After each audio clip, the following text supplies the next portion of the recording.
Looking again here, just more examples of recognizing redox. So magnesium 0 goes to magnesium plus 2.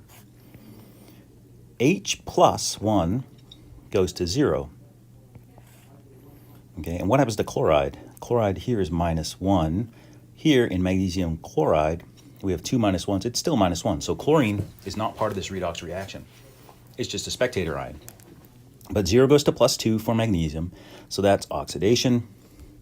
H plus goes to H2O, so that's reduction.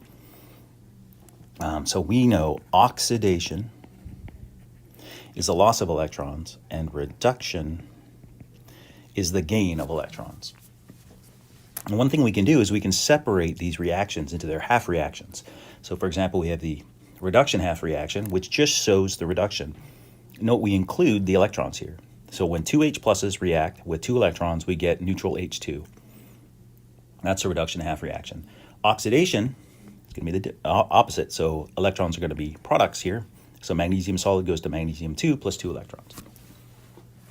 So oxidizing agents they're reduced because they oxidize the other reactant.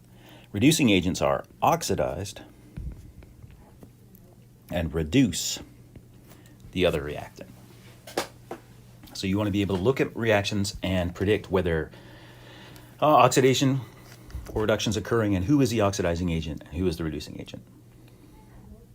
All right, so we're some terminology we use. Redox reactions involve transfer of electrons, oxidation, loss of electrons, and the reason it's called oxidation is typically it was oxygen doing the oxidizing.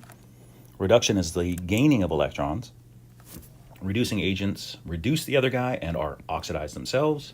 Oxidizing agents oxidize the other guy and themselves are reduced. Let's just think about this in terms of actual chemistry. So here we have an example. I've got a beaker with copper ions and zinc solid, or copper solid and zinc ions. And where does the chemistry happen? Nothing's happening here, but we see that in this blue beaker, we're getting this black stuff. And this is actually copper solid forming. So the reaction that's occurring when zinc sees copper ion, copper is reduced, right? And zinc is oxidized.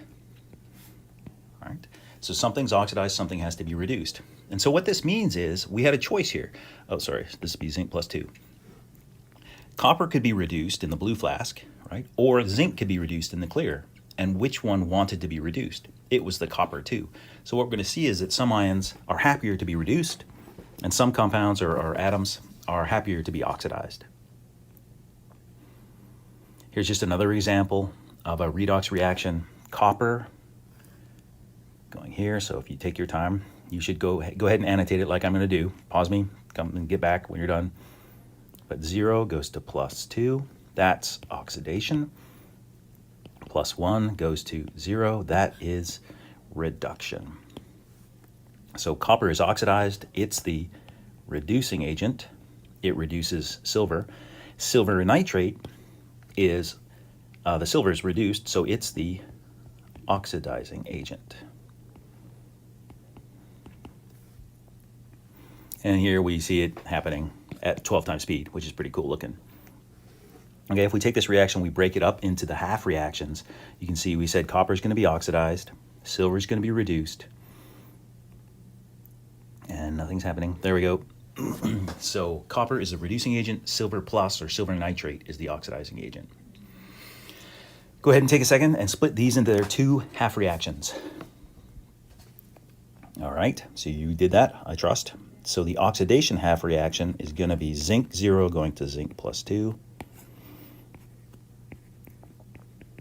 Plus 2 electrons. The reduction half reaction is zinc or copper plus 2 plus 2 electrons going to copper solid. The reducing agent is oxidized, so it's zinc.